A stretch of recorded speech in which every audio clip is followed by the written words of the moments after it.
මේ 2021 තියරි පන්තියේ ළමයින්ට දාන පේපර් ක්ලාස් එකේ වීඩියෝ එක. හරිනේ. එතකොට 2021 තියරි රිවිෂන් හැමෝටම පොදුවේ එක පේපර් ක්ලාස් එකයි වැටෙන්නේ. අපි ගිය සතියේ පළවෙනි පේපර් එක සාකච්ඡා කරා අනුලෝම 1. මම හිතනවා මේ වෙනකොට ඕගොල්ලෝ පළවෙනි පේපර් එක කරලා වීඩියෝ එක බලලා අවශ්‍ය දේවල් ඉගෙනගෙන විවරණය ලියලා පිළිවෙලට ඉවර කරලා ඇති කියලා. හරිනේ. සතියේ වැඩ සතිය ඇතුළත පිළිවෙලට ඉවර කරන්න පුරුදු වෙන්න. ගිය සතියේ වැඩ මේ සතිය වෙනකොට ඉවර වෙන්න ඕන. මේ සතියේ වැඩ ලබන සතිය වෙනකොට ඉවර වෙන්න ඕන. නිතරම ටයිම් මැනේජ් කරගන්න. සතියකට අදාළ වැඩ කොටස ඒ සතිය ඇතුළත ඉවර කරන්න පුරුදු වෙන්න. එතකොට කිසිම ප්‍රශ්නයක් වෙන්නේ නැහැ. හරිනේ? right. අපි අනුලෝම 2ට යන්නේ. කවුරු හරි කෙනෙක් අනුලෝම 2 වීඩියෝ එක බලනවා නම් ඊට කලින් පළවෙනි එක බලලා ඉන්න. මොකද පළවෙනි වීඩියෝ එකේ දැනුම දෙවෙනි එකට වැදගත් වෙනවා. හරිනේ? පළවෙනි වීඩියෝ එකේ දැනුම දෙවෙනි එකට වැදගත් වෙනවා. කොහොමත් මේකට ගාස්තු වයි කිරීමක් නැහැ. YouTube channel එකේ අපි නොමිලේ දාන්නේ. ඒ නිසා කිසි ප්‍රශ්නයක් නැහැ. ඔයා පළවෙනි වීඩියෝ එක බලලා දෙවෙනි වීඩියෝ එකට එන්න. හරි?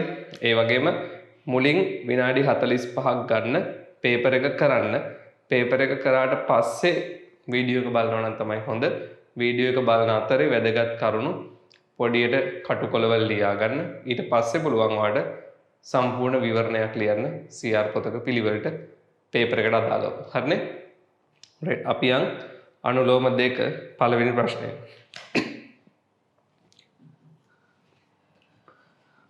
මිනුම් උපකරණයකදී වර්ණීය පරිමාණය කොටස් 50යිලු.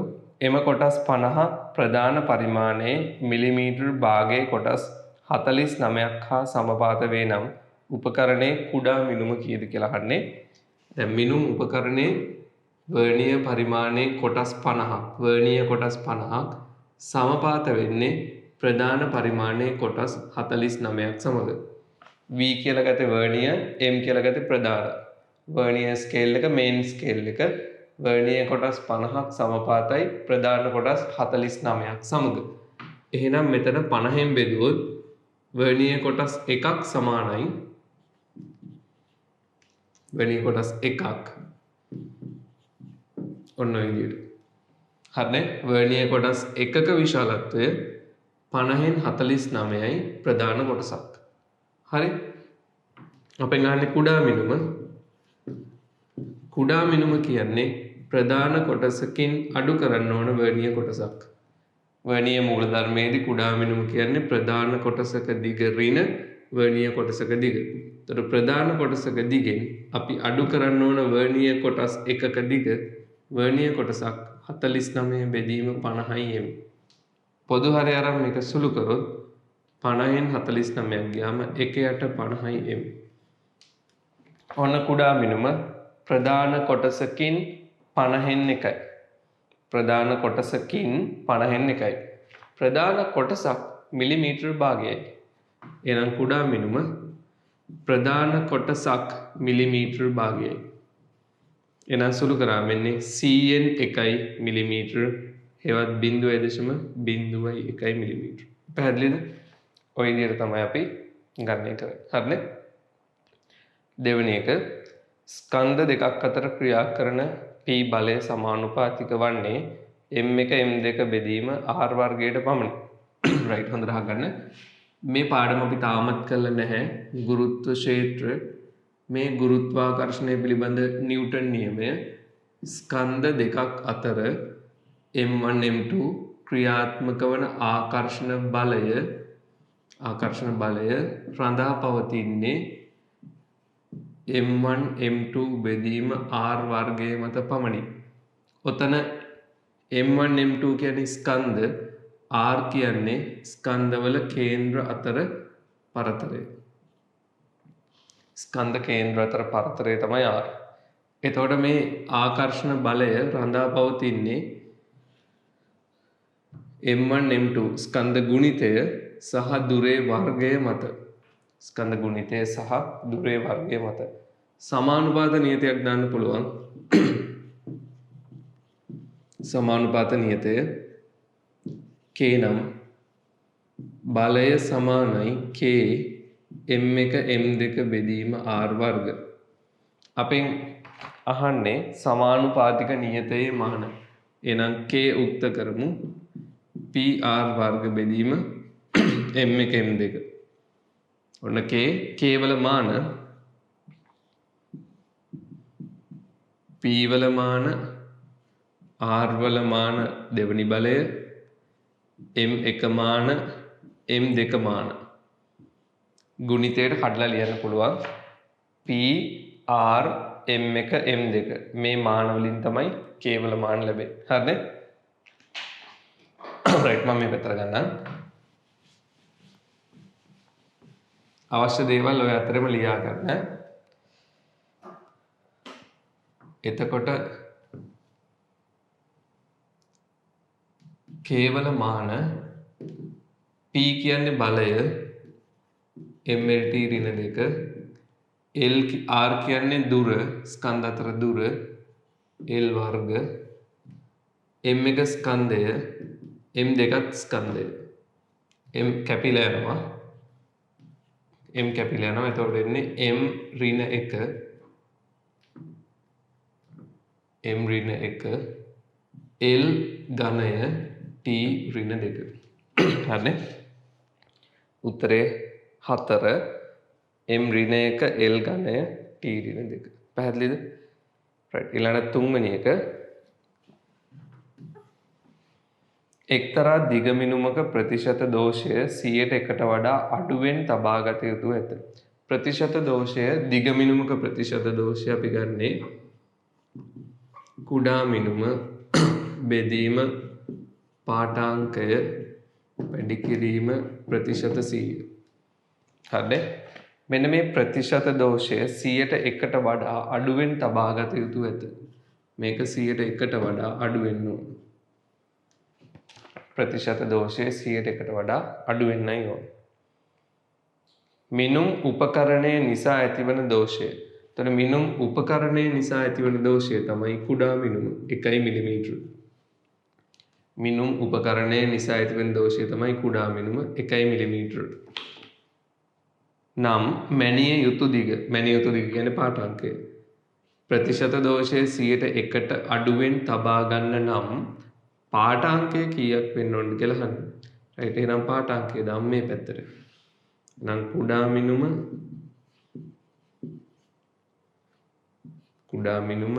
වැඩි කිරීම 100 ප්‍රතිශත ලකුණ කැපිලා යනවා. කුඩා වෙන්න ඕන පාඨාංකය. පාඨාංකය දැම්ම දකුණු පැත්තට ප්‍රතිශත ලකුණ කැපිලා යනවා. කුඩා මිනුම වැඩි කිරීම 100 පාඨාංකය. හරිනේ? එහෙනම් පාඨාංකය විශාල වෙන්න ඕන. කුඩා මිනුම 1 මිලිමීටර වැඩි කිරීම 100ට වඩා. ඒ කියන්නේ 100යි මිලිමීටර 10යි සෙන්ටිමීටර. පැහැදිලිද? ප්‍රතිශත දෝෂය 100ට වඩා අඩු වෙන්න නම් පාඨාංකය සෙන්ටිමීටර 10ට වඩා වැඩි වෙන්න ඕන. හරිනේ? ප්‍රතිශත දෝෂය 100ට වඩා අඩු වෙන්න නම් පාඨාංකය සෙන්ටිමීටර 10ට වඩා වැඩි වෙන්න ඕන. උත්තරේ 3. හරි? රයිට්. අපි යන් 4 වෙනි ප්‍රශ්නෙට.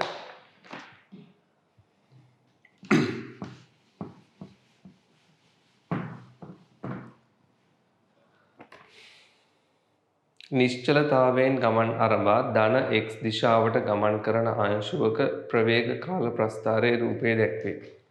එතකොට පටන් ගන්න නිශ්චලතාවයෙන් අපිට දිවි තියෙන ප්‍රවේග කාල ප්‍රස්ථාරය ධන x දිශාවට චලනය වෙන්නේ. මුලින් ධන දිශාවට චලනය වෙලා ඊට පස්සේ ප්‍රවේගය අඩු වෙලා නැවත ඍණ දිශාවට චලනය වෙලා තමයි චලිතය අවසන් වෙන්නේ. ඔය විදිහට දිවි. එතකොට ප්‍රවේග ධන නම් මේ පැත්ත ධන දිශාව. ප්‍රවේග ඍණ නම් මේ පැත්ත ඍණ දිශාව. හරිනේ? හරිනේ? ධන ප්‍රවේග ඍණ ප්‍රවේග. එතකොට මේ වස්තුව ධන දිශාවෙත් චලනය වෙනවා ඍණ දිශාවෙත් චලනය වෙනවා.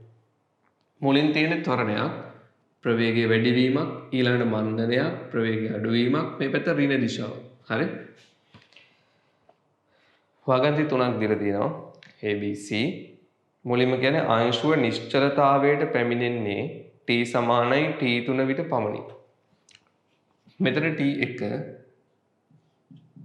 මෙතන t2 මෙන්න මෙතන තමයි t3. පළවෙනි වගන්තිය කියන්නේ අංශුව නිශ්චලතාවයට එන්නේ t3 විට පමණි. මෙන්න මෙතෙන්දි විතරයිලු නිශ්චලතාවයට එන්නේ. නෑ නේද? මෙන්න මේක බලන්න. t2 ප්‍රවේග බිඳුවයි. t2 ප්‍රවේග බිඳුවයි. හැබැයි t2 නිශ්චලව පවතින්නේ නැහැ. මොහොතකට ප්‍රවේගය ශුන්‍ය වෙනවා. එහෙනම් t2 කියන්නේ නිශ්චල මොහොතක්. ෂණික නිශ්චලතාවයක්. ප්‍රවේග බිඳුවයි. දිගටම නිශ්චලව පවතින්නේ නැහැ. හරිද? එතකොට t2 නිශ්චලව පවතින්නේ නැහැ. හැබැයි t2 කියන්නේ ෂණික නිසලතාවයක්. ෂණික නිසලතාවයක්. ඒ මොහොතේ ප්‍රවේගයේ බිඳුවයි. එතකොට ප්‍රවේගයේ බිඳුවක් වෙන්නේ නිශ්චලතාවයට පැමිණෙන්නේ t3 පමණි කිව්වොත් වැරදි. මොකද t2 මොහොතකට හරි නිශ්චල වෙනවා. t2 මොහොතකට හරි නිශ්චල වෙනවා. ඒ නිසා පළවෙනි වගන්තිය වැරදි. හරිද? නිශ්චලතාවයට පැමිණෙන්නේ t3 විට පමණි කියන එක වැරදි. මොකද t2 සුළු මොහොතකට හරි ප්‍රවේගයේ බිඳුවක් වෙලා නිශ්චලතාවයකට එනවා. ඒක ෂණික නිශ්චලතාවය. දිගටම නිසලව පවතින්නේ. හරි? ඊළඟට b වගන්තිය t සමානයි t3 විට ආරම්භක ලක්ෂයට පැමිණ ඇත. දැන් හොඳට බලන්න මේ වස්තුව මේ අංශුව ධන දිශාවට චලනය වෙනවා ඍණ දිශාවට චලනය වෙනවා. එතකොට එයා අපි තුම මේක චලනය වෙන පෙත ආරම්භක ලක්ෂය මේක කියලා දන්නකො O. ඒතර එයා ධන දිශාවට චලනය වෙලා හරිද ධන දිශාවට චලනය වෙලා ආයේ ඍණ දිශාවට චලනය වෙනවා. ධන දිශාවට චලනය වෙලා නැවත ඍණ දිශාවට චලනය වෙනවා. ආරම්භක ලක්ෂයට එන්න නම් ධන දිශාවට චලනය වුණු විස්ථාපනයයි ඍණ දිශාවට චලනය වුණු විස්ථාපනයයි සමාන වෙන්න ඕනේ. පැහැදිලිද මං කියන්නේ? ධන පැත්තට ගියපු දුරයි ඍණ පැත්තට ආපු දුරයි සමාන වුණොත් තමයි නැවත ආරම්භක ලක්ෂයට ආවා කියලා අපි කියන්නේ. එතකොට නැවත ආරම්භක ලක්ෂයට එන්න නම් ධන විස්ථාපනයයි ඍණ විස්ථාපනයයි සමාන වෙන්න ඕනේ. ප්‍රවේග කාල ප්‍රස්ථාරයක විස්ථාපනය හොයන්නේ වර්ගඵලය. ප්‍රවේග කාල ප්‍රස්ථාරයක විස්ථාපනය කියන්නේ වර්ගඵලය. එතකොට නැවත ආරම්භක ලක්ෂයට ආවනම් ධන වර්ගඵලයයි ඍණ වර්ගඵලයයි මොකද වෙන්න ඕන? සමාන වෙන්න ඕන. පැහැදිලි? ප්‍රවේග කාල ප්‍රස්ථාරයේ අපි විස්ථාපනය සොයන්නේ වර්ගඵලය. නැවත ආරම්භක ලක්ෂයට ආවනම් ධන විස්ථාපනයයි ඍණ විස්ථාපනයයි සමාන වෙන්න ඕන. ඒ කියන්නේ ධන වර්ගඵලයයි ඍණ වර්ගඵලයයි සමාන වෙන්න ඕන. නමුත් ප්‍රස්ථාරය බලපු ගමන් පේනවා ධන වර්ගඵලය වැඩි. ඍණ වර්ගඵලය අඩුයි. එහෙනම් නැවත ආරම්භක ලක්ෂයට ඇවිල්ලා නැහැ. ගිහිල්ලා මේ හරියට වගේ තමයි ඇවිල්ලා තියෙන්නේ. නැවත ආරම්භක ලක්ෂයටම ඇවිල්ලා නැහැ. ධන වර්ගඵලයයි ඍණ වර්ගඵලයයි සමානලා නැහැ. ඒ නිසා b වැරදි. හරිනේ? b වැරදි. c අංශුව ත්වරණය වන්නේ බිඳුව t1 දක්වා වූ කාලාන්තරයේදී පමණි. සාමාන්‍යයෙන් අපි ත්වරණයක් කියලා අදහස් කරන්නේ ප්‍රවේගයේ වැඩිවීමක්. හරිනේ? ප්‍රවේගයේ වැඩිවීමක්. එතකොට බිඳුවේ ඉඳන් t1 දක්වා ඇත්තරම ප්‍රවේගයේ වැඩිවීමක් තියෙනවා. ත්වරණයක්. හැබැයි හොඳට බැලුවොත් t2 සිට මෙන්න මේ දක්වා ප්‍රවේගයේ වැඩිවීමක් තියෙනවා. t2 සිට මෙන්න මේ දක්වා මේ කාල පරාසයේ ප්‍රවේගයේ වැඩිවීමක් තියෙනවා. වෙනසකුත් තියෙනවා. මේක ධන දිශාවට සිදුවන ප්‍රවේග වැඩිවීමක්. මේක ඍණ දිශාවට සිදුවන ප්‍රවේග වැඩිවීමක්. එතකොට දිශාව මොකක් වුණත් ධන වුණත් ඍණ වුණත් ප්‍රවේග වැඩිවීමක් තියෙනවා නම් අපි සාමාන්‍යයෙන් ඒක සලකන්නේ ත්වරණයක් විදියට. එහෙනම් මෙන්න මේ කොටස බිඳුවේ සිට t1 දක්වා ධන දිශාවට ත්වරණයක් T2 සිට මෙන්න මෙතන දක්වා. එතනට සංකේතයක් නැහැ. අපි ඕනනම් T4 කියලා දාමුකෝ. T2 සිට T4 දක්වා ඍණ දිශාවට ත්වරණයක් තියෙනවා. හරිනේ? ඍණ දිශාවට ත්වරණයක් තියෙනවා. පැහැදිලිද? එහෙම වුණොත් C වගන්තිය වැරදි. ත්වරණයෙන් තියෙන්නේ බිඳුවේ සිට T1 දක්වා පමණක් නෙමෙයි. T2 සිට T4 දක්වා මෙන්න මේ කොටස ඍණ දිශාවට ත්වරණයක් තියෙනවා. C වැරදි. එහෙනම් උත්තරේ 5 සියල්ලම අසත්‍ය වෙයි. හරිද? උත්තරේ 5 සියල්ලම අසත්‍ය වෙයි. පැහැදිලිද? අපි යන් පස්වෙනි ගානට.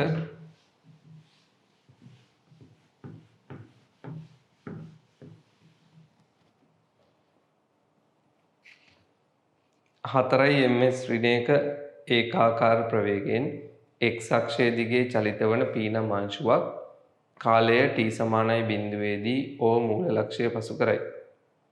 පහක ඒකාකාර ප්‍රවේගයෙන් එම දිශාවටම චලනය වන q නම් දෙවැනි අංශුවක් t සමානයි 1දී o මූල ලක්ෂය පසු කරයි. q අංශුව p අංශුව වෙත ළඟා වන්නේ ඒවා මූල ලක්ෂයේ සිට රයිට් හොඳට බලන්න. දැන් මූල ලක්ෂය O P අංශුව 4ක ප්‍රවේගයෙන් මූල ලක්ෂය පසු කරන්නේ t සමානයි බිඳුවේදී. කාලය බිඳුවක් වෙනකොට. Q අංශුව 5ක ප්‍රවේගයෙන් මූල ලක්ෂය පසු කරන්නේ තප්පර 1ක් වෙනකොට. Q. එතකොට තප්පර 1ක් වෙනකොට P අංශුව ඉස්සරහට ගිහිල්ලා තියෙනවා. කොච්චරක් යනවද? තප්පරයකට මීටර 4ක් යනවා. ඒතර මේ අතර පරතරය තියෙනවා මීටර 4ක්. ඒ පරතරයක් ඇති උනේ P අංශුව O පසු කළා තප්පර 1කට පස්සේ තමයි Q අංශුව එතනට ආවේ. හරිද? එතකොට යම්කිසි අවස්ථාවකදී Qට පුළුවන් Pට ලං වෙන්න හේතුව Q ගේ ප්‍රවේගය වැඩි. Qට පුළුවන් Pට ලං වෙන්න හේතුව ප්‍රවේගය වැඩි නිසා. මොකද මෙයාගේ ප්‍රවේගය 4යි මෙයාගේ ප්‍රවේගය 5යි. වේගය වැඩිනේ. ඇවිල්ලා අල්ල ගන්න පුළුවන්. අපි හිතමු මෙන්න මෙතනදි තමයි PQ හම්බ වෙන්නේ. ඔහොම මේ සීමාව PQ හම්බ වෙන්නේ. එතකොට O සිට හොඳට බලන්න O මූල ලක්ෂයේ සිට P මේ සීමාවට එනකොට ගමන් කරපු දුරයි Q ගමන් කරපු දුරයි සමානයි. හරිනේ? මූල ලක්ෂයේ සිට නැවත හමු වන විට PQ දෙන්නගෙම විස්ථාපන සමානයි. විස්ථාපන සමානයි. එතකොට මොනවද වෙනස් වෙන්නේ? වෙනස් වෙන්නේ කාලය. අපි හිතමු මෙතනට එන්න ගත වුණු කාලය කැපිටල් T. මෙතනට එන ගත වුණු කාලය කැපිටල් T කියලා හිතමු. එතකොට Pට ගත වුණු කාලය T නම් Pට එන්න ගත වුණු කාලය කැපිටල් T නම් Qට එන්න ගත වුණු කාලය Q එන්නේ මෙතනටත් තප්පරයක් පහුවෙලා. එහෙනම් Qට මෙතනට එන්න ගත වුණු කාලය T ඍණ 1යි. ඔන්න ඔක තමයි වෙනස. හරිනේ? Pට මෙතනට එන්න ගත වුණු කාලය TP නම් TP කැපිටල් T නම් Qට මෙතනට එන්න ගත වුණු කාලය TQ T ඍණ 1යි. කාලය තමයි වෙනස්. මොකද මූල ලක්ෂය පසු කරන්නේ දෙන්න එකම මොහොතේ නෙමෙයි. එකින් එකට වෙනස් අවස්ථා දෙකකදී. පැහැදිලිද? ඔන්න මම ආයි කියනවා P 4ක ප්‍රවේගයෙන් මූල ලක්ෂය පසු කරන්නේ කාලයේ බිඳුවේදී. Q 5ක ප්‍රවේගයෙන් මූල ලක්ෂය පසු කරන්නේ තප්පරයකට පස්සේ.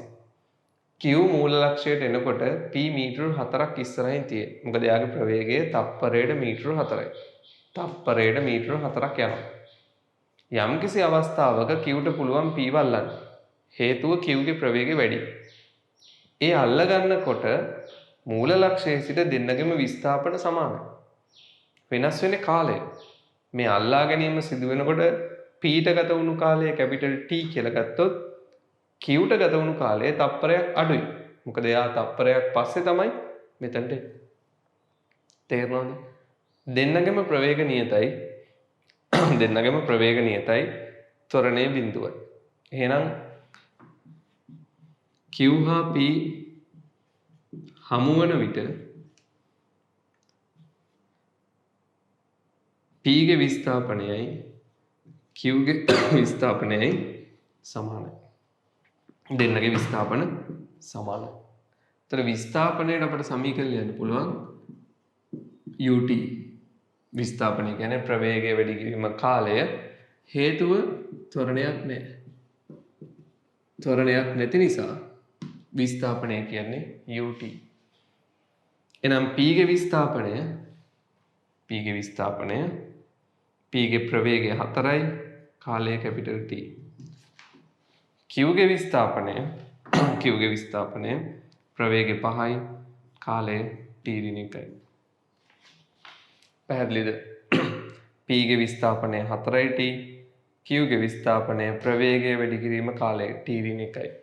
මේ දෙන්නගේ විස්ථාපන සමානයි හමු වෙනකොට මූල ලක්ෂයේ සිට. හරිනේ? එහෙනම් අපි සුළු කරමු. 4යි t 5යි t ඍණ 5යි. මේ පැත්තට ගන්න 4යි t හැ පැත්තට දාන්න t. ඔන්න t 5යි. t 5යි. එහෙනම් විස්ථාපනය දෙන්නගෙම සමානයි. p ගේ විස්ථාපනය 4යි t p 5යි 20යි. කොහොමද දෙන්නගෙම විස්ථාපන සමානයි? හරිද? කොහොමද දෙන්නගෙම විස්ථාපන සමානයි? මූල ලක්ෂයේ සිට මීටර් 20ක් ගියාම තමයි q p ව පහු කරන්නේ. හරිනේ? මූල ලක්ෂයේ සිට මීටර් 20ක් ගියාම තමයි q අංශුව p වෙතට ළඟා වෙන්නේ. පැහැදිලිද? ඔය පස්වෙනි ගාන. මේ ගාන ඕනනම් සාපේක්ෂ චලිතයනුත් හදන්න පුළුවන්. කැමති ළමයි උත්සාහ කරලා බලන්න සාපේක්ෂ චලිතය භාවිතා කරලා මේ ගාන බොහොම පහසුවෙන් හදන්න පුළුවන්. හරිනේ? ඊළඟට අපි යන් 6 වෙනි ගානට. මම මේක මකන්නම්. හරිනේ? 6 වෙනි ගානට.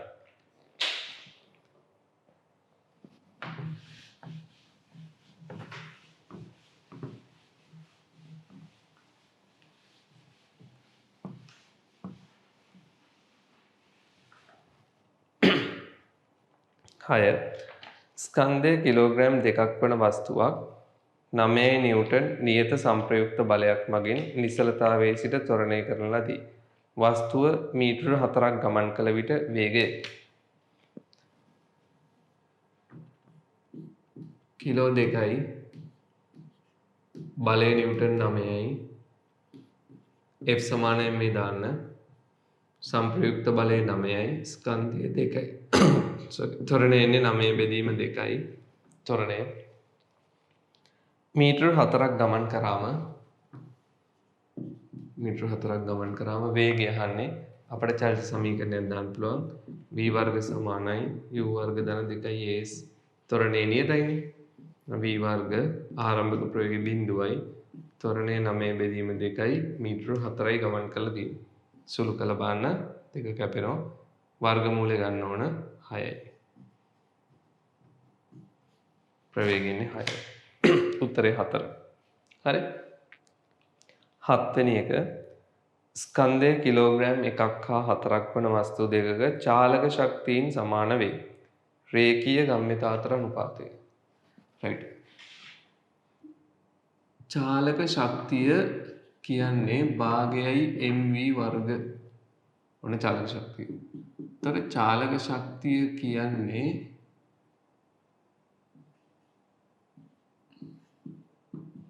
ඔහොම ලිව්වොත් ඒත් වැරද්දක් නැහැ. මොකද m ට m කැපෙනවා. හරිනේ? m ට m කැපුණාම මේ උඩ පේලියමයි එන්නේ. m වර්ග v වර්ග කියන්නේ mv වර්ග. mv කියන්නේ ගම්‍යතාව. ගම්මිතාව. m කියන්නේ ගම්මිතාව. එහෙනම් චාලක ශක්තිය කියන්නේ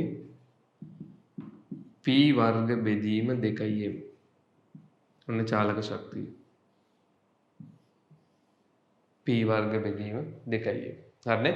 ඕක තමයි චාලක ශක්තිය. පැහැදිලිද? ගම්මිතාවේ වර්ගය බෙදීම දෙගුණයක් ස්කන්ධය තමයි චාලක ශක්තිය. ඉතින් ඕකෙන් අපට ඕන නම් ගම්මිතාවයටත් සමීකරණයක් ගන්න පුළුවන්. ස්කන්ධය මේ පැත්තට දාන්න. 2m චාලක ශක්තිය මේකේ වර්ගමූලය තමයි ගම්මිතාව. හරිනේ? 2me වර්ගමූල තමයි ගම්මිතාව. අපෙන් අහන්නේ චාලක ශක්තියින් සමාන වේ රේඛීය ගම්මිතා අනුපාතය. එතකොට රේඛීය ගම්මිතා අනුපාතය P1 බෙදීම P2 සමානයි 2m1 E1 වර්ගමූල බෙදීම 2m2 E2 වර්ගමූල. ඔන්න රේඛීය ගම්මිතා අනුපාතය. චාලක ශක්ති සමානයිලු. උතර මේක බෙදනකොට එකම වර්ගමූලයක් ඇතුළට ගන්න පුළුවන් 2m1 E1 2m2 E2 එකම වර්ගමූලයක් ඇතුළට ගන්න පුළුවන්. චාලක ශක්ති සමානයිලු. මේක කැපිලා යනවා. මේක කොහොමද කැපෙනවා? උතර P1 බෙදීම P2 රේඛීය ගම්මිතා අනුපාතය ස්කන්ධ අනුපාතයේ වර්ගමූලය. ස්කන්ධ අනුපාතයේ වර්ගමූලය කිලෝ 1යි කිලෝ 4යි වර්ගමූලය 1යි 2යි. හරිනේ? පැහැදිලිද? එතකොට අපි භාවිතා කරේ මෙන්න මේ සමීකරණය. මේක හදන හැටි මම කලින් කියලා දුන්නා. තියරි පන්තියේ ළමයින්ට නම් මම මේක කියලා දුන්නා. දන්නේ නැත්නම් ලියා ගන්න.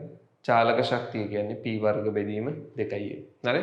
නැත්නම් ගම්මිතාව කියන්නේ වර්ගමූල 2me. මෙතන e කියන්නේ චාලක ශක්තිය. හරිද? හේ හැදුවේ 7 වෙනි ගාන උත්තරේ 3. රයිට්. අපි යන් 8 වෙනි ගානට.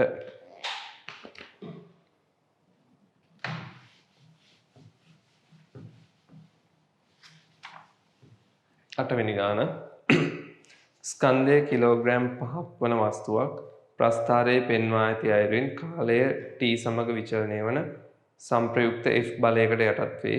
තප්පර 10ක් තුල වස්තුව අයත් කර ගන්නා ගම්මිතාව. සංප්‍රයුක්ත බලය තමයි දීලා තියෙන්නේ. කාලය සමග විචලනය ඔන්න ඔය විදියට. බිඳුව මෙතන 2 8 10 බලය 5 දක්වා වැඩි වෙනවා. හරිනේ? බලය 5 දක්වා වැඩි වෙනවා.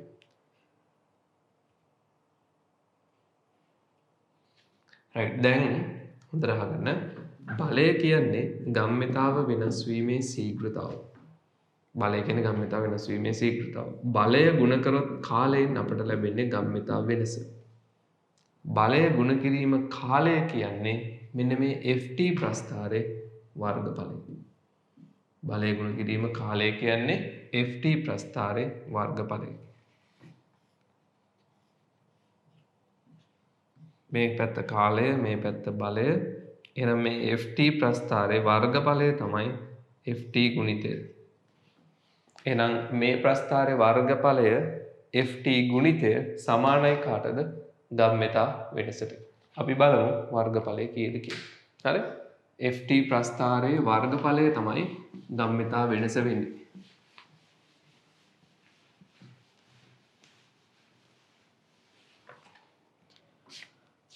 මෙන්න ප්‍රස්ථාරය. මේකේ වර්ගඵලය සමානයි ගම්මිතා වෙනසට. බලමු වර්ගඵලය මේ පැත්ත 10යි මේ පැත්ත 6යි සමාන්තර පාද එකතු කරලා දෙකෙන් බෙදන්න ලම්බ උස 5යි. ඕක තමයි ගම්මිතා වෙනස. මේ ට්‍රැපීසියමේ වර්ගඵලය තමයි ගම්මිතා වෙනස බවට පත් වෙන්නේ. හරිනේ? එතකොට 16යි 8යි 5යි. එහෙනම් ඩෙල්ටා P එන්නේ 40යි නිව්ටන් තප්පර. ඕක තමයි වැඩි වූ ගම්මිතාව. ඒවත් ගම්මිතා වෙනස. හරිනේ? ගම්මිතා වෙනස. උත්තරේ 3. 9 වෙනි එක ස්කන්ධයේ 0.5 කිලෝග්‍රෑම් වන ගෝල්ෆ් බෝලයකට පිත්තෙන් පහර දුන් පසු බෝලය 70ක ප්‍රවේගයකින් නිකුත් වෙයි. ආරම්භයේ බෝලය නිශ්චලව තියෙන්නේ පිත්තෙන් පහර දීම නිසා මේකට F බලයක් ලැබෙනවා. ඒ බලයත් එක්ක මේ බෝලය 70ක ප්‍රවේගයෙන් නිකුත් වෙනවා. හරිනේ? නිශ්චලව තිබුණු බෝලය 70ක ප්‍රවේගයෙන් නිකුත් වෙනවා පිත්තෙන් ලැබෙන බලය නිසා. ඒ පිත්ත සමග මේක ස්පර්ශ වෙලා තියෙන කාලය දීලා තියෙනවා බොහොම කෙටි කාලයක් 5.10 හරිනේ? අපෙන් අහන්නේ ගෝල්ෆ් පිත්තෙන් යොදන මධ්‍යන්නේ බලය. ඒතර බලය කියන්නේ ගම්‍යතාව වෙනස් වීමේ ශීඝ්‍රතාව.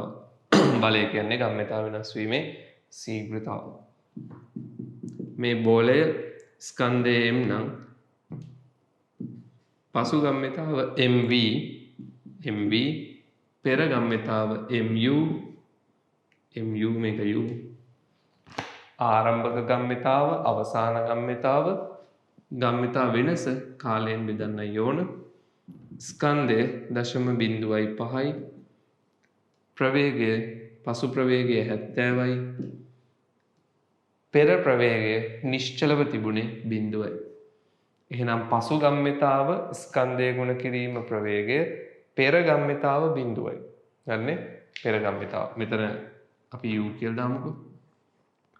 MV ඍණ MU ගම්‍යතාව වෙනස බෙදන්න ඕන කාලයෙන් ගත වූ කාලය ස්පර්ශ වුණු කාලය 5.10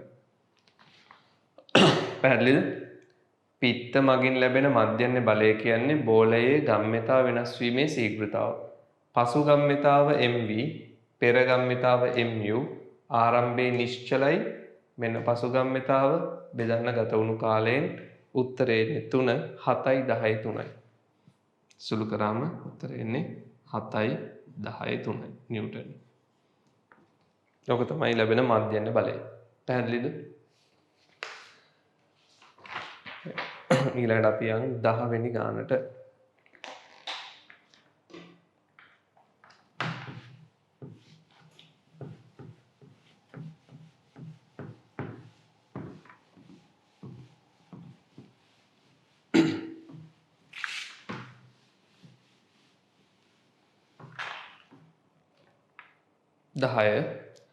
ඒකේ රූප දෙකක් තියෙනවා.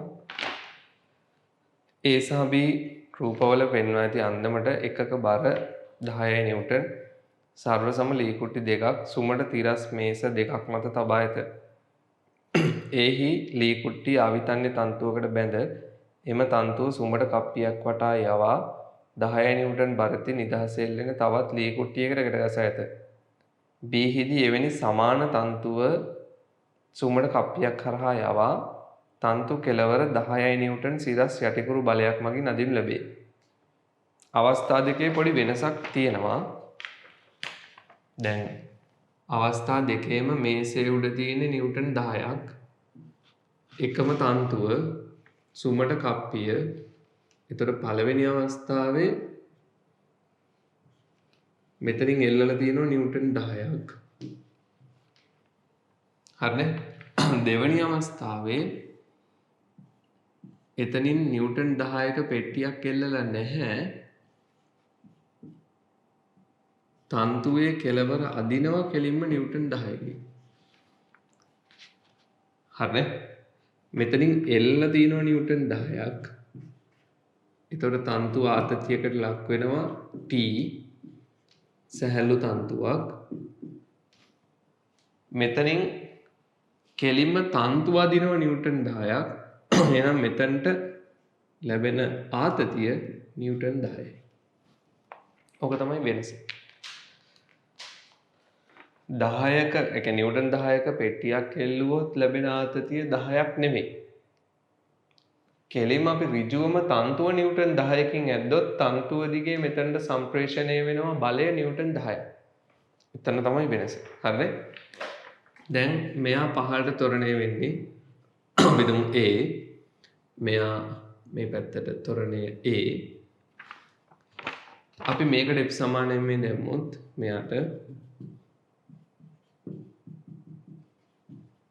10 ඍණ t m a. මෙයාට F සමාන m දැම්මොත්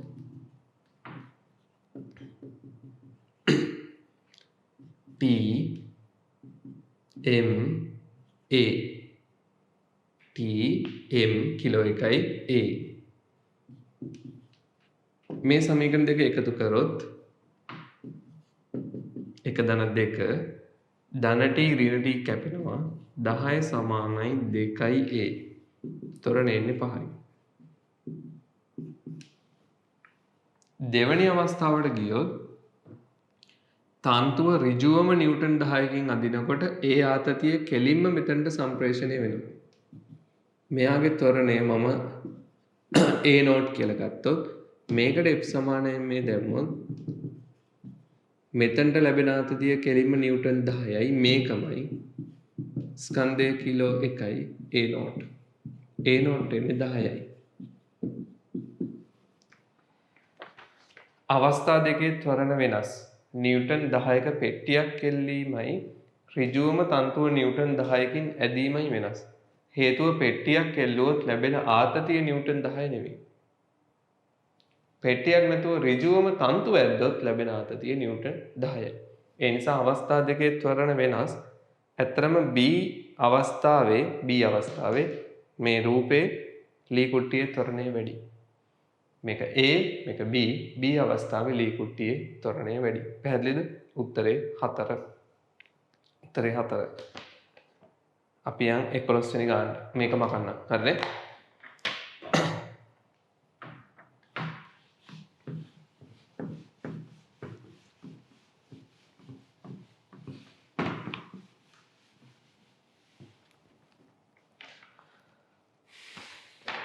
උත්තරේ 4. 11 ස්කන්ධය 5යින් වන දුම්රිය මැදිරියක් තිරස් සුමට පීලිමත නිසලව ඇත. 8ක වේගයෙන් ගමන් ගන්නා ස්කන්ධය 3යින් වන එන්ජිමක් මැදිරියේ ගැටුණු පසු ඒවා එකිනෙක සම්බන්ධ වේ. ගැටුමින් පසු එන්ජිමේ වේගය right තිරස් සුමට පීලිමත නිශ්චලව තිනවා 5m මැදිරියක් ප්‍රවේග බිඳුවයි. මේ පැත්තට එනවා අපි හිතමු එන්ජිමක් 3m ප්‍රවේග 8යි. මෙයා නිසලයි. හරිනේ? මේක නිසලයි. මේ දෙන ගැටෙනවා. මේ ගැටුමට පෙර ගැටුමේදී මේ දෙන්න අතර අන්‍යෝන්‍ය වශයෙන් බල ක්‍රියාත්මක වෙනවා. නමුත් අපි දන්නවා ගැටුමේදී පද්ධතියට බාහිර බලයක් නැහැ. ගැටුමින් පස්සේ මේ දෙන්න සම්බන්ධ වෙලාලු යන්නේ. ගැටුමින් පස්සේ මේ දෙන්න සම්බන්ධ වෙලාලු යන්නේ. මේ පැත්තට ප්‍රවේගය කීයද කියලා තමයි අහන්නේ. අපිට මේ ගැටුමට ගම්‍යතා සංස්ථිතිය දාන්න පුළුවන්. අපි දන්නවා ගැටුමේදී පද්ධතියට බාහිර බල නැහැ. එහෙනම් පෙර ගම්‍යතාව පසු ගම්‍යතාවයට සමාන වෙන්න ඕන. ගැටුමට පෙර එන්ජිම චලනය වුණේ ස්කන්ධය 3m ප්‍රවේගය 8යි. ගැටුමින් පස්සේ දෙන්නම සම්බන්ධ වෙලා චලනය වෙන්නේ 5යි 3යි 8යි m ප්‍රවේගය v. සුළු කරන්න. එතකොට ප්‍රවේගය එන්නේ 8 කැපෙනවා m කැපෙනවා 3යි. ගැටුමින් පසු ප්‍රවේගය 3යි. හරිනේ?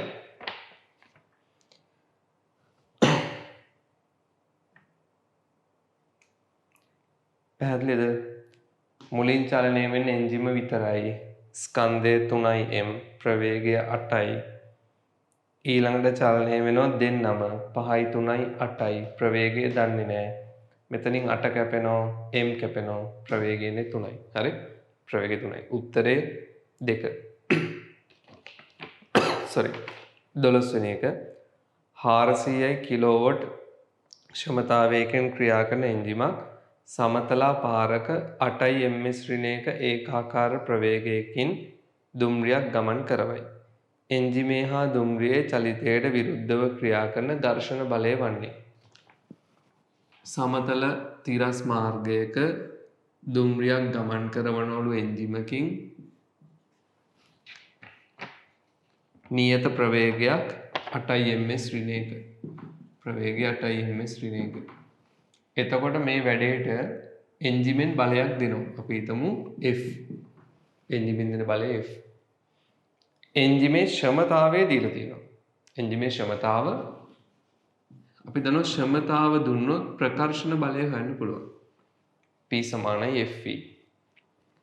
එන්ජිමේ ක්ෂමතාව 400යි කිලෝවොට්. 400යි කිලෝවොට්. ප්‍රකර්ෂණ බලය දන්නේ ප්‍රවේගය 8යි. ප්‍රවේගය 8යි. එහෙනම් ප්‍රකර්ෂණ බලය එන්නේ මේ කටින් බෙදන්න. එතකොට 5යි 10යි 4යි. ඔන්න ප්‍රකර්ෂණ බලය. හරි. ඊළඟට අපි තේරුම් ගන්න ඕන ඒකාකාර ප්‍රවේගයෙන් චලනය වෙනවා නම් සංප්‍රයුක්ත බලය බිඳුවයි. ඒකාකාර ප්‍රවේගයෙන් යනවා නම් දුම්රිය සංප්‍රයුක්ත බලය බිඳුවයි. එහෙනම් ප්‍රකර්ෂණ බලයට විරුද්ධව ප්‍රතිරෝධී බලයක් තියෙන්න ඕන. අපි ගමු ප්‍රතිරෝධී බලය R. හරිනේ? ප්‍රකර්ෂණ බලයට විරුද්ධව ප්‍රතිරෝධී බලයක් තියෙන්න ඕන R. ඒතර ප්‍රවේගය නියත නිසා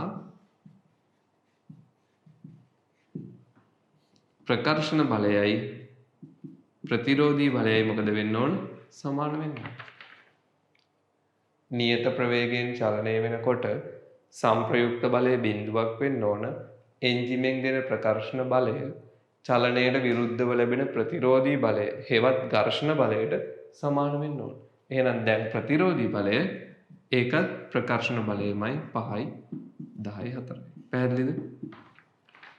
තේරුණාද කියන්නේ? නියත ප්‍රවේගයෙන් යන නිසා සංප්‍රයුක්ත බලය බිඳුවක් වෙන්න ඕන. එන්ජිමේ ප්‍රකර්ෂණ බලය දුම්රියට ලැබෙන ප්‍රතිරෝධී බලයට සමාන වෙන්න ඕන. එතකොටයි නියත ප්‍රවේගයෙන් ගමන් කරන්නේ. හරි? අපි යන් 13 වෙනි ගානට.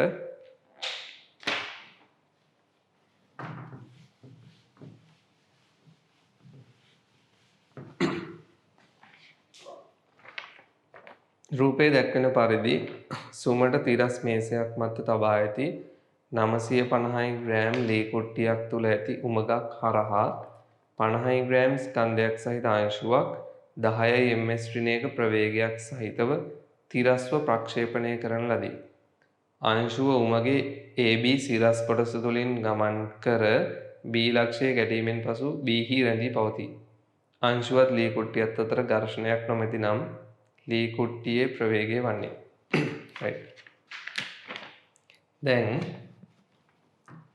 ලී කුට්ටිය හරහාම සිදුරක් විදලා තියෙනවා. ලී කුට්ටිය තියෙන සුමට තලයක් මත මෙන්න මෙතනින් අංශුවක් ප්‍රක්ෂේපණය කරනවා. අංශුවේ ප්‍රවේගය අංශුවේ ස්කන්ධයේ ග්‍රෑම් 50යි ප්‍රවේගය 10යි. ප්‍රවේගය 10යි. අංශුව ගිහිලා මෙතන හැපෙනවා. හැපිලා මෙන්න මේ පල්ලෙහාට වැටලා මෙතන නවතිනවා. එතකොට මේ පෙර අවස්ථාව. ගැටුමට පෙර අවස්ථාව. අංශුව ප්‍රක්ෂේපණය කරාම ගැටුමට පෙර මේ අංශුව ඇවිල්ලා සිදුර තුලින් මෙතන ගැටිලා පල්ලෙහාට වැටිලා නවතිනවා. ඔව්. ඒතර ගැටුමින් පසු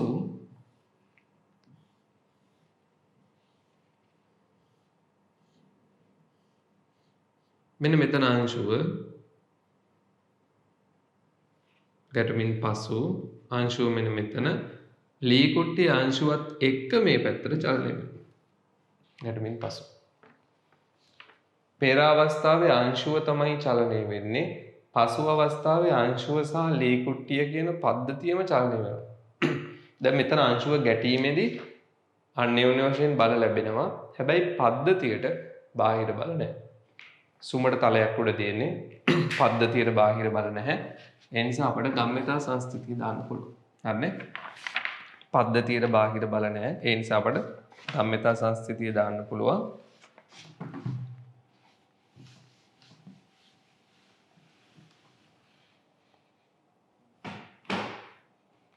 ගම්මිතා සංස්ථිතිය දාමු. ගැටුමට පෙර ගම්මිතාවයයි ගැටුමින් පසු ගම්මිතාවයයි සමාන වෙන්න ඕන හේතුව පද්ධතියට බාහිර බල නැති නිසා. ගැටුමට පෙර චලනය වෙන්නේ අංශුව විතරයි. අංශුවේ ස්කන්ධය 50යි ග්‍රෑම් ප්‍රවේගය 10යි.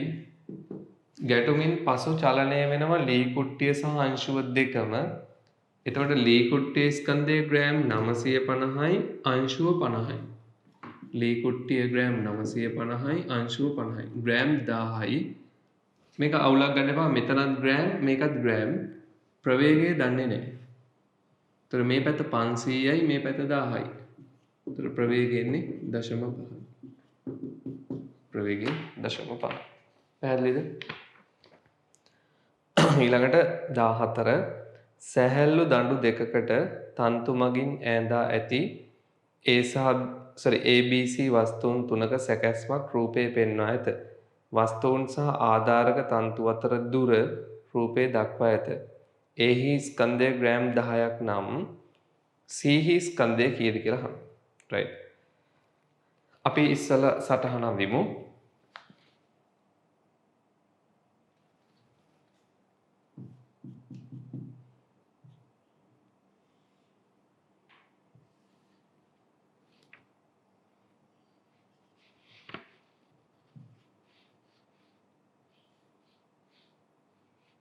මෙතන තමයි C.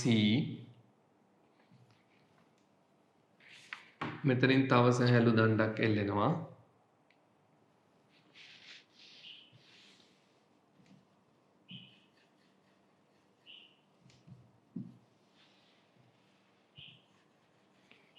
මෙතන B.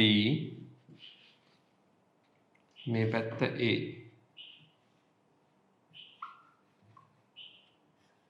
හරිද? මේ පැත්ත සෙන්ටිමීටර 4යි මේ පැත්ත සෙන්ටිමීටර 8යි. right. අපි ගාන සරලව හදමු. දැන් ඕගොල්ලන්ට සාමාන්‍යයෙන් ගූර්ණ පිළිබඳ අවබෝධයක් තියෙනවා. හොඳට හිතන්න. මෙන්න මේ පල්ලෙහා සැහැල්ලු දණ්ඩ මේ සැහැල්ලු දණ්ඩ තිරස්ව සමතුලිත වෙන්න නම් මෙතනින් ගැට ගැහුවට පස්සේ වාමාවර්ත ගූර්ණයයි දක්ෂිනාවර්ත ගූර්ණයයි සමාන වෙන්න ඕනේ. හරි. පහළ දණ්ඩ තිරස්ව සමතුලිත වෙන්න නම් මෙන්න මේ එල්ලපු ලක්ෂය විවර්තනය කරපු ලක්ෂය වටා වාමාවර්ත ගූර්ණයයි දක්ෂිනාවර්ත ගූර්ණයයි සමාන වෙන්න ඕනේ. හරි. මේ පැත්තේ තියෙන ග්‍රෑම් 10යි. ස්කන්ධය ග්‍රෑම් 10යි. ඒතකොට ග්‍රෑම් 10 මෙතනට ලම්බ දුර තියෙනවා 4ක්. ඒතර වාමාවර්ත ගූර්ණය 10 වරක් 4. ඒකක් ගැන හිතන්න එපා. මං මෙයාගේ ස්කන්ධයේ ග්‍රෑම් වලින් ගන්නවා දුර සෙන්ටිමීටර වලින් ගන්නවා. ඒතර වාමාවර්ත ගූර්ණය තියෙනවා 10 වරක් 4 40ක්. එතකොට දක්ෂිනාවර්ත ගූර්ණයත් 40ක් වෙන්න ඕන. හරිනේ? A වල ස්කන්ධය ඕනනම් අපි සංකේත වලින් ලියමු. A වල ස්කන්ධය ඊළඟට වැඩි කිරීම ලම්බ දුර ඔක තමයි වාමාවර්ත ගූර්ණය සමාන වෙන්න ඕන දක්ෂිනාවර්ත ගූර්ණයට. දක්ෂිනාවර්ත ගූර්ණය කියන්නේ B වල ස්කන්ධය වැඩි කිරීම ලම්බ දුර 8. ගූර්ණ දෙක සමාන වුණොත් තමයි දෙපැත්ත බැලන්ස් වෙලා දණ්ඩ තිරස්ව සන්තුලනය වෙන්නේ. A වල ස්කන්ධය ග්‍රෑම් 10යි. ඔන්න ඒක දැම්මා. ග්‍රෑම් 10යි. ඒතර වාමාවර්ත ගූර්ණය 40යි. දක්ෂිනාවර්ත ගූර්ණයත් කීයක් වෙන්න ඕනද? 40ක් වෙන්න ඕන. එහෙනම් B වල ස්කන්ධය ග්‍රෑම් 5ක් වෙන්න ඕන. B වල ස්කන්ධය ග්‍රෑම් 5ක් වෙන්න ඕන. 10 වරක් 4යි 8 වරක් 5යි තමයි සන්තුලනය වෙන්නේ. 10 වරක් 4 8 වරක් 5 දෙපැත්ත සන්තුලනය වෙනවා. පැහැදිලිද? මං සරලව හැදුවේ සමීකරණ ලියලා ගූර්ණ නම් එහෙම සංකීර්ණව ඒ කියන්නේ ගොඩක් විස්තර ලිව්වේ නෑ. මේ පැත්තේ ග්‍රෑම් 10යි ලම්බ දුර 4යි ගූර්ණය 10 වරක් 4යි. මේ පැත්ත ග්‍රෑම් 5ක් වෙන්න ඕන. මොකද 8 වරක් 5 තමයි 40 වෙන්නේ. එතකොට තමයි දෙපැත්ත බැලන්ස් වෙන්නේ. හරිනේ?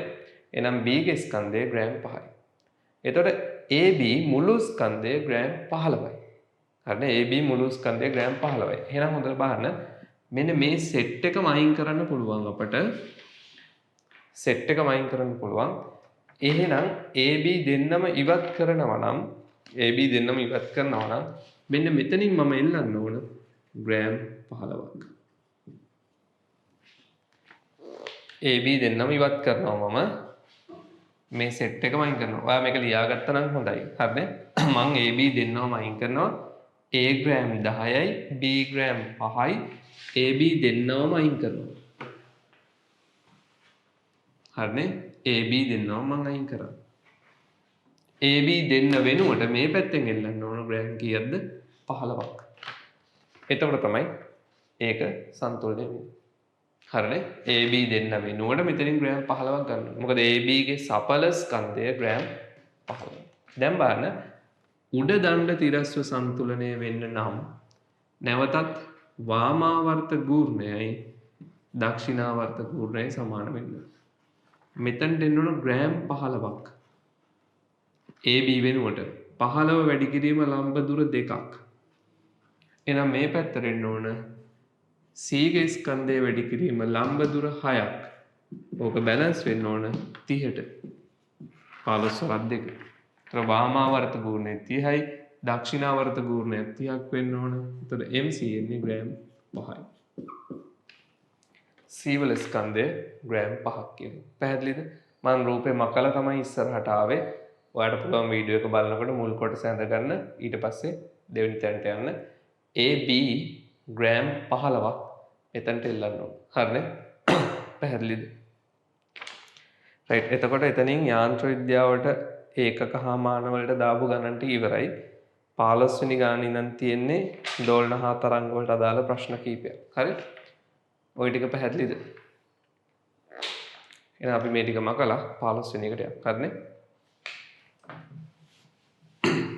තාම මම එහෙම සංකීර්ණ ප්‍රශ්න වලට ඇවිල්ලා නැහැ. අපි තාම හදන්නේ ලේසි ගණන්.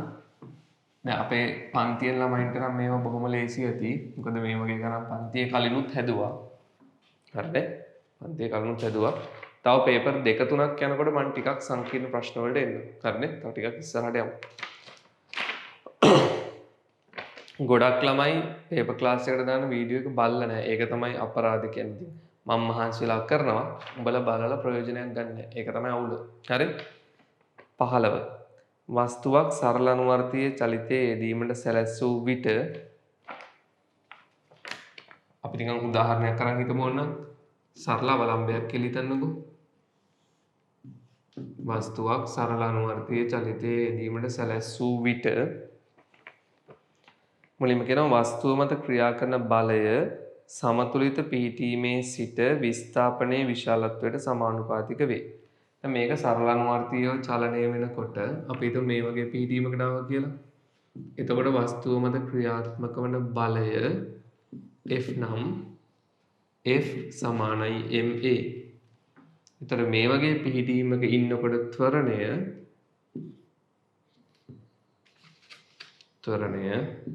ඍණ kx ත්වරණය ඍණ kx.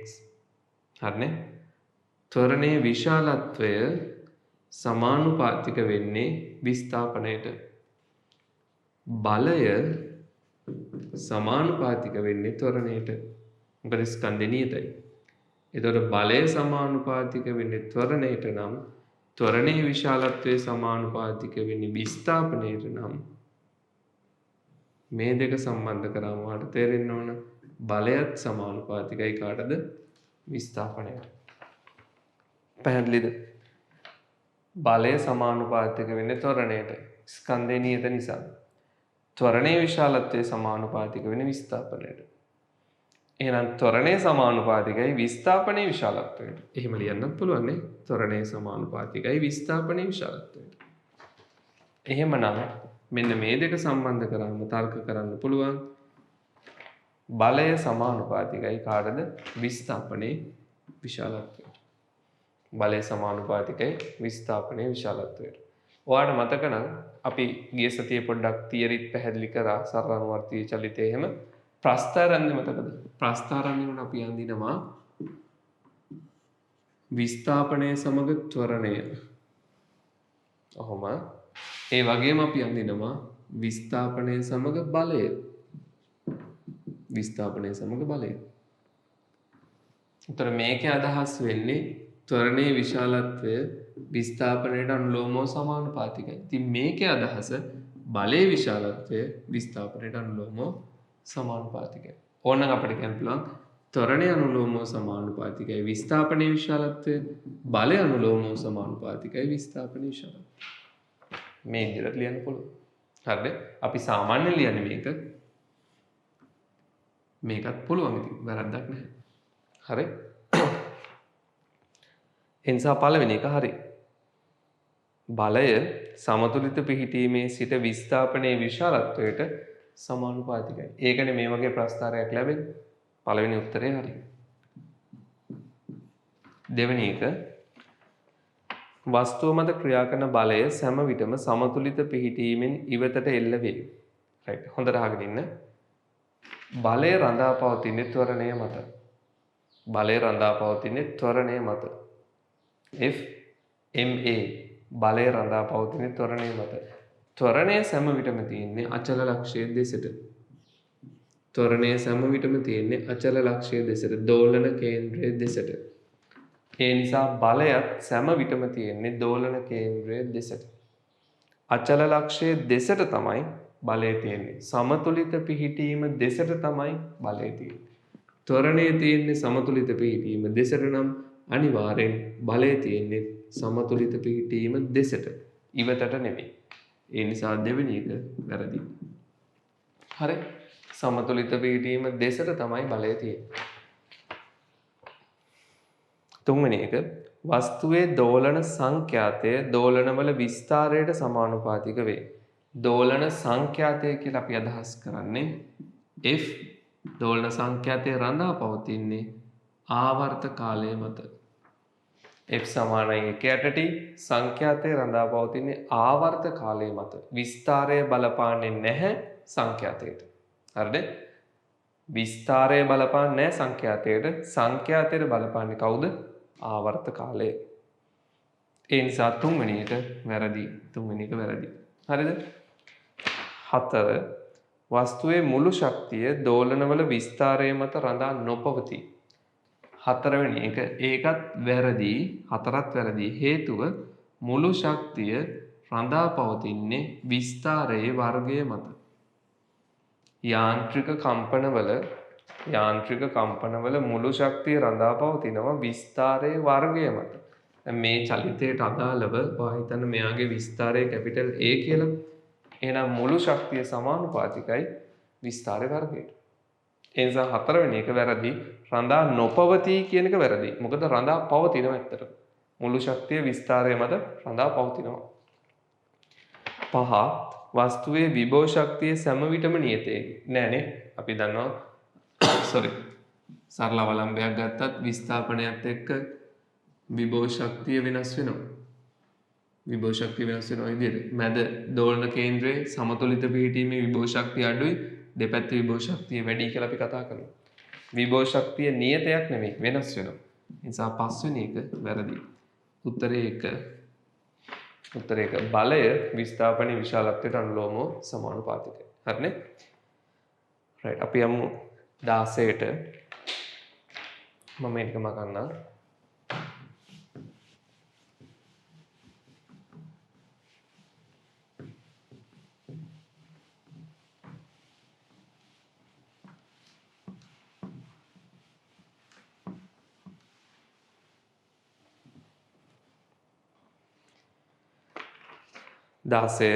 එක්තරා පීඨීමක සිදු භූකම්පාවක් මගින් තීව්‍රයක් තරංගයක් සහ අන්වායාම තරංගයක් ජනිත කරයි. තරංග දෙකම පෘථිවිය හරහා ගමන් කරන අතර පෘථිවිය මත එක්තරා ලක්ෂයකට S තරංගය ළඟා වීමට මිනිත්තු 3කට පෙර P තරංගය ළඟා වේ.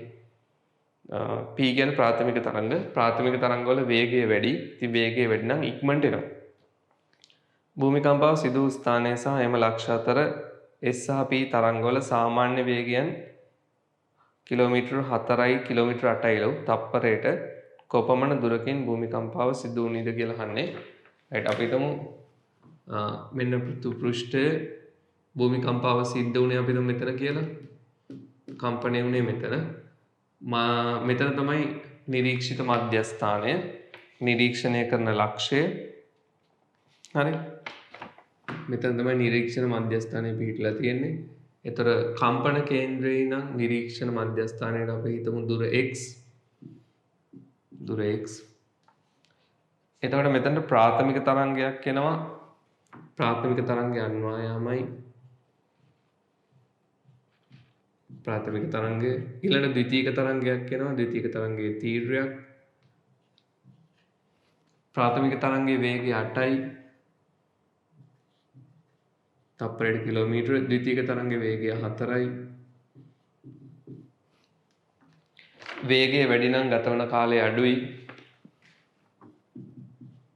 වේගය අඩු නම් ගතවන කාලය වැඩි. හරිනේ. ප්‍රාථමික තරංගයට ගත වෙන්නේ අඩු කාලයක්. ද්විතීයික තරංගයට ගත වෙනවා වැඩි කාලයක්. ප්‍රාථමික තරංගය ඇවිල්ලා මිනිත්තු 3කට පස්සෙලු ද්විතීයික තරංගය එන්නේ. හරි. ප්‍රාථමික තරංගය ඇවිල්ලා මිනිත්තු 3කට පස්සෙලු ද්විතීයික තරංගය එන්නේ. එහෙනම් TS ද්විතීයික තරංගය ගත කරපු කාලය සමානයි ප්‍රාථමික තරංගය ගත කරපු කාලයට වඩා මිනිත්තු 3ක් වැඩි. තප්පර 180ක්. කම්පන කේන්ද්‍රේ ඉඳන් නිරීක්ෂණ මධ්‍යස්ථානයට දුර අපි හිතමු x. ප්‍රාථමික තරංගයේ වේගය 8යි කාලය අඩුයි. ද්විතීයික තරංගයේ වේගය අඩුයි කාලය වැඩි. තොර ද්විතීයික තරංගය ගත කරපු කාලය ප්‍රාථමික තරංගය ගත කරපු කාලයට වඩා මිනිත්තු 3ක් වැඩි. මිනිත්තු 3ක් කියන්නේ තප්පර 180ක් වැඩි. මධ්‍යම වේගයේ දිල්දී ඉන්නේ ඒකාකාර වේගයෙන් තරංග ගමන් කරන්නේ. එහෙනම් ද්විතීයික තරංගයේ කාලය කියන්නේ දුර බෙදීම වේගය. කාලය කියන්නේ දුර බෙදීම වේගය. දුර x වේගය 4යි.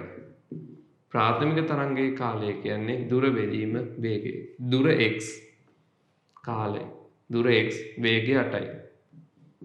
180යි. හරිනේ? දුර බෙදීම වේගය මිනිත්තු 3ක වෙනසක් තියෙන්නේ. තප්පර 180. මේක සොලු කළා x හොයාගන්න පුළුවන්. x වලට උත්තරේ එන්නේ 1440. 1440 කිලෝමීටර. පැහැදිලිද? තරංග වෙනස, කාල වෙනස හේතුව වේගය වෙනස් වීම. හරි? ප්‍රාථමික තමයි වේගවත්ම තරංග වර්ගය අන්වායාමයි. ද්විතීයික කියන්නේ ඊළඟට වේගවත් එක. ඒක තීව්‍රයක්. පැහැදිලිද? ප්‍රාථමික තරංග තමයි වේගවත්ම අන්වායාම හැඩති. ද්විතීයික තරංග ඊළඟට වේගවත් වෙන්නේ තීව්‍රයක් හැඩති. ඔය විදිහටයි. ඊළඟට අපි යන් 17 වෙනි ගානට යාන්ත්‍රික තරංගයක් මාධ්‍යයක් තුලින් ප්‍රචාරණය වන විට තරංගයේ ශක්තිය ක්‍රමයෙන් හානි වේ. මේ නිසා යාන්ත්‍රික තරංගයක් නම් ශක්තිය රඳා පවතින විස්තර වර්ගය මත ශක්තිය හානි වෙනවා නම් විස්තරය තමයි අඩු වෙන්නේ. හරිනේ? ශක්තිය හානි වෙනකොට විස්තරය තමයි අඩු වෙන්නේ. උත්තරේ 2. ශක්තිය හානි වීමත් එක්ක යාන්ත්‍රික තරංගයක විස්තරය අඩුයි. හරි? 18 සරල අනුවර්තීය දෝලකයක වේගය කාලය සමග වෙනස් වන ආකාරය දැක්වේ. ප්‍රවේගය කාලය සමග වෙනස් වන ආකාරය. දැන් වේගය තමයි ප්‍රස්ථාර දීලා තින්නේ. අපි දන්නවා වේගය කියන්නේ අදිශයක් විශාලත්වය විතරයි. එතකොට ප්‍රස්ථාර දීලා තින්නේ ඔන්නෝම. right. ඔය විදිහට තමයි ප්‍රස්ථාර දීලා තින්නේ. කාලය සමග වේගය අපිට අඳින්න කියන්නේ ප්‍රවේගයේ දෛශිකයක්. එතකොට ධන ඍණ දෙකම තියෙන්න ඕන.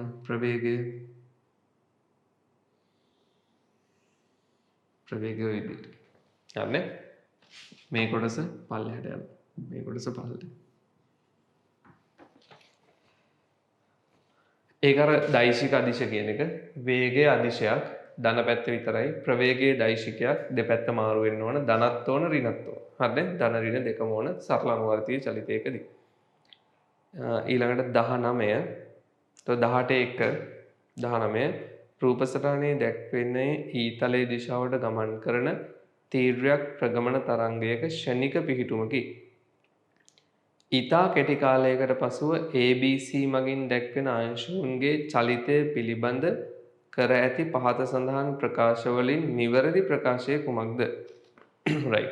දැන් ඔතන ABC කියන්නේ මාධ්‍ය අංශු. හරිනේ? ABC කියන්නේ තරංගයේ මාධ්‍ය අංශු. කොහොමත් තරංගයක් ඉදිරියට ප්‍රගමණය වෙනකොට මාධ්‍ය අංශු සරල අනුවර්තීයව දෝලණය වීමක් තමයි වෙන්නේ. මාධ්‍ය අංශු තරංගය සමගින් ගමන් කරන්නේ නැහැනේ.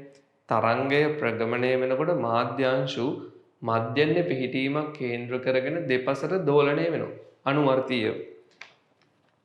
මෙන්න තරංගය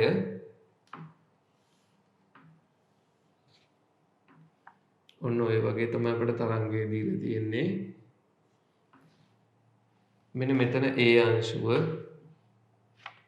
මෙතන B අංශුව, මෙතන C අංශුව. තරංගයේ ප්‍රගමණය වෙන දිශාව බලන්න. තරංගයේ ප්‍රගමණය වෙන දිශාව මේ පැත්ත. ඊතා කෙටි කාලයකට පසුව කියලා කියනවා. දැන් ඊතා කෙටි කාලයක් නම් බොහොම කෙටි කාලයක් තුල තරංගය බොහොම සුළු ප්‍රමාණයක් ඉදිරියට ගමන් කරනවා. තරංගය අපි තරංගය පොඩ්ඩක් ඉස්සරහට දාලා අඳිමු.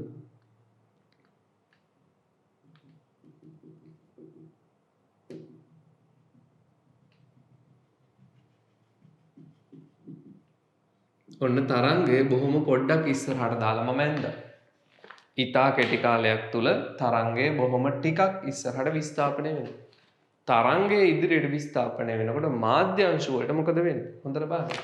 C අංශුව තරංගයේ ඉදිරියට ප්‍රගමණය වෙනකොට පහළට වැටෙනවා. මාධ්‍ය අංශුව. B අංශුව ඉහළට නගිනවා. මාධ්‍ය අංශුව. A අංශුව පහළට වැටෙනවා. තරංගයේ ඉදිරියට ප්‍රගමණය වෙනකොට ඊතා කෙටි කාලයකට පසුව C අංශුව පහළට, B අංශුව ඉහළට, A අංශුව පහළට. මාධ්‍ය අංශු ඉහළ පහළ කම්පණය වෙනව විතරයි. මාධ්‍ය අංශු ගමන් කරන්නේ තරංගය තමයි ප්‍රගමණය වෙන්නේ, මාධ්‍ය අංශු කම්පණය වෙනවා. දැන් C පහළට, B ඉහළට, A පහළට. පැහැදිලිද? උත්තරේ 3. A සහ C පහළට ගමන් කරන අතර B ඉහළට ගමන් කරයි. හරිනේ? උත්තරේ 3. right. අපි යම් 20 රූපේ පෙන්වා ඇති පරිදි A සහ B තන්තු දෙකක් P ලක්ෂයේදී කෙළවරට කෙළවර සම්බන්ධ කර ඇති අතර වඩා සැහැල්ලු B තන්තුවේ නිදහස් කෙළවර දෘಢ සිරස් බිත්තියකට සවි කර ඇත. එතකොට A ටිකක් බර තන්තුවක්, B සැහැල්ලු තන්තුවක්, B ගේ මේ කෙළවර දෘඩව සම්බන්ධ කරලා තියෙනවා. AB තන්තුවල ඒකක දිගක ස්කන්ධ පිළිවෙලින් ඒකක දිගක ස්කන්ධය 0.4යි 0.1යි ඒකක දිගක ස්කන්ධ දීලා තියෙනවා. රේඛීය ඝනත්ව. හරිනේ? ඒකක දිගක ස්කන්ධ. පළමුව නිව්ටන් එකක ආතතියක් ඇතිවනසේ සංයුක්ත තන්තුව අතින් ඇද ඉන්පසු එහි නිදහස් කෙළවරෙහි ස්පන්දයක් ඇති කරන ලදී. නිව්ටන් එකක ආතතියකට ලක් වෙන්න අදිනවලු. එහෙම ඇද්දොත් මේ දෙන්න ශ්‍රේණිගතයි. එකක් ඒ කියන්නේ කෙළවරින් කෙළවරට ගැට ගහලා තියෙනවා. දෙන්නම එකම විදියට ඇදෙන්නේ. ඒ නිසා දෙන්නගේම ආතතිය නිව්ටන් එකයි. දෙන්නගේම ආතතිය නිව්ටන් එකයි. ස්පන්දයක් මෙන්න මේ කෙළවරින් අපි ওই විදියට යවනවා. ස්පන්දයක් යවනවා.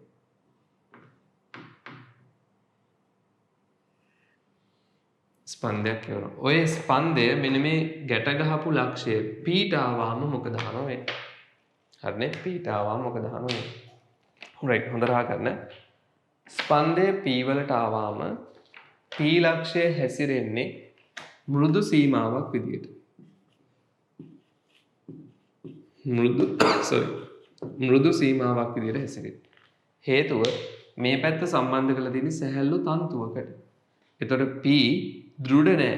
P වලට චලනය විය හැකි. P මෘදු සීමාවක් නැත්නම් අපි කියනවා සචල සීමාවක්. සචල සීමාව. P හැසිරෙන්නේ සචල සීමාවක් විදියට. ඒ නිසා P වලදී සිද්ධ වෙන්නේ මෘදු පරාවර්තනයක්. මෘදු පරාවර්තනයක්. හරි? P වලදී සිද්ධ වෙන්නේ මෘදු පරාවර්තනයක්. right. හොඳට අහගන්න. මේන ස්පන්දයේ ශක්තියෙන් වැඩි කොටසක් එන ස්පන්දයේ ශක්තියෙන් වැඩි කොටසක් ඇත්තටම මේ පැත්තට ගමන් කරනවා. වැඩි කොටසක් මේ පැත්තට ගමන් කරනවා. සැහැල්ලු තන්තුව දිගේ ඉදිරියට යනවා. B තන්තුව දිගේ වැඩි ශක්තියක් ඉදිරියට යනවා. හරිද? ඒ වුණාට සුළු ශක්තියක් නැවත පරාවර්තනය වෙනවා. සුළු ශක්තියක් නැවත පරාවර්තනය වෙනවා. පරාවර්තනය වීමේදී මේ P හැසිරෙන්නේ සචල සීමාවක් විදියට. ඒ නිසා සිද්ධ වෙන්නේ මෘදු පරාවර්තනයක්. අපවර්තනයක් වෙන්නේ නැහැ. මෘදු පරාවර්තනයක්. සිද්ධ වෙන්නේ මෘදු පරාවර්තනයක්. අපවර්තනයක් වෙන්නේ නැහැ.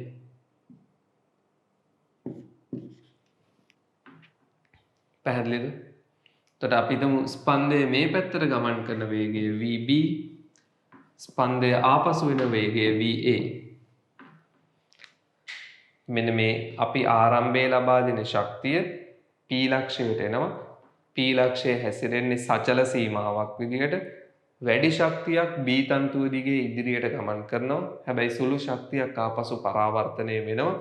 පරාවර්තනය මෘදු පරාවර්තනයක්. හේතුව සචල සීමාවක්. මෘදු පරාවර්තනයක් නිසා අපවර්තනය වෙන්නේ නැහැ. අපවර්තනය වෙන්නේ නැහැ. පැහැදිලිද? දැන් අපි උත්තර දිහා බලමු. අනිවාර්යෙන් P ලක්ෂයට පැමිණීමෙන් පසු හරිද? ස්පන්දය P ලක්ෂය කරා ළඟා වීමෙන් පසු B දිගේ ඉදිරියට යන්නේ B දිගේ දකුණු පැත්තට යන්නේ උඩිකුරු ස්පන්දයක්.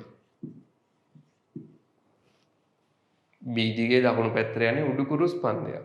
වේගය VB වර්ගමූල T බෙදීම m ආතතිය නිව්ටන් 1යි ඒකක දිගක ස්කන්ධය 0.1යි මේක සුළු කරොත් VB එන්නේ 10යි. B දිගේ දකුණු පැත්තට යන්නේ උඩිකුරු ස්පන්දයක් වේගය 10යි. A දිගේ ආපස්සට එන්නේ ආපහු වෙනවා ඒත් උඩිකුරුයි ප්‍රවේගය VA T බෙදීම m වර්ගමූල ආතතිය නිව්ටන් 1යි ඒකක දිගක ස්කන්ධය 0.4යි. ඔක සුළු කරොත් 100 බෙදීම 4යි 25යි 5යි. හරිද? ඔන්න ඔය විදිහට තමයි උත්තර ලැබෙන්න ඕන. ස්පන්දය P ලක්ෂය කරා ළඟා වීමෙන් පසු B තන්තුව දිගේ උඩිකුරු ස්පන්දයක් 10ක වේගයෙන් දකුණු පැත්තට යනවා. A තන්තුව දිගේ 5ක වේගයෙන් උඩිකුරු ස්පන්දයක් ආපසු වමට එනවා. ඒ නිසා උත්තරේ 1. උත්තරේ 1 යටිකුරු නොවූ ස්පන්දයක් 10ක වේගයෙන් B දිගේ දකුණු දිශාවට යනවා. ඒ වගේම යටිකුරු නොවූ ස්පන්දයක් A දිගේ 5ක ප්‍රවේගයෙන් වම් පැත්තටත් එනවා. නමුත් එහෙම උත්තරයක් ගන්නේ නැහැ. ඒ නිසා උත්තරේ 1. පැහැදිලිද? දාන්න තේරෙනවද? right. එතකොට අපි ඔන්න ප්‍රශ්න 20ම සාකච්ඡා කරා. ඒකක හාමාන වලට අදාළව ප්‍රශ්න 3ක් දැම්මා. මිනුම පාඩමට යාන්ත්‍ර විද්‍යාවට අදාළව ප්‍රශ්න දාලා තිනවා 11ක්. හරි 11ක්. දෝලහ තරංග වලට අදාළව ප්‍රශ්න දාලා තිනවා 6ක්. මේ දෙවෙනි පේපර් එක සාකච්ඡා කරේ. කරුණාකරලා පොඩ්ඩක් වැඩ කරනවා නම් හොඳයි පිළිවෙලට. මේ 2021 තියරි පන්තියේ ළමයි හොඳට අහගන්න. ඕගොල්ලන්ට වීඩියෝ 4ක් වැටෙනවා සතියට. 4ම බලන්න ඕන. තාපයේ පාඩමට සෙනසුරාදා පන්තියේ 1යි අමතර පන්තියේ 1යි. වීඩියෝ 2යි. 2021 රිවිෂන් පන්තියේ වීඩියෝ 1යි. අනුලෝම පේපර් ක්ලාස් එකේ වීඩියෝ 1යි. හරිනේ? ඒතර වෙබ්සයිට් එකෙන් බලන්න ඕන වීඩියෝ 3ක්. YouTube channel එකෙන් බලන්න ඕන වීඩියෝ 1ක්. ඔක්කොම වීඩියෝ 4ක් තියෙනවා සතියේ. කරුණාකරලා වීඩියෝ 4 බලන්න. බලලා වැඩ ටික පිළිවෙලට කරන්න. පේපර් ක්ලාස් එකේ වැඩ මිස් කරන්න එපා. මේ පේපර් ටික ආයෙ කරන්නේ නැහැ. හරිනේ? හොඳට මතක තියාගන්න. දැන් අපි මේ ගෙදර ඉන්න දවස් ටිකේ අපි කොහොම කරගෙන ගිහිල්ලා අපි තුමු අනුලෝම 7න් නවතුණා කියලා. අනුලෝම 7න් නම් නවතින්නේ පන්තිය පටන් ගන්නේ අනුලෝම 8න්. හොඳේ? පැහැදිලිනේ කියන්නේ මේ පේපර් ටික ආයෙ කරන්නේ නැහැ. ඊළඟ එකෙන් තමයි පටන් ගන්නේ. හරිනේ? රයිට්. එහෙනම් මම අදට නවත්තනවා.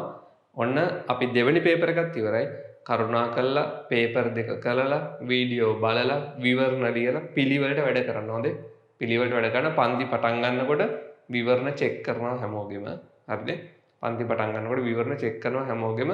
මොකද මේකට සල්ලි අය කරන්නේ නැහැ. ඒ නිසා පන්ති යන හැමෝම ළමයි අනිවාර්යෙන් වීඩියෝ එක බලලා විවරණය ලියන්න ඕන. හරිද? රයිට්. එහෙනම් අදට ඉවරයි.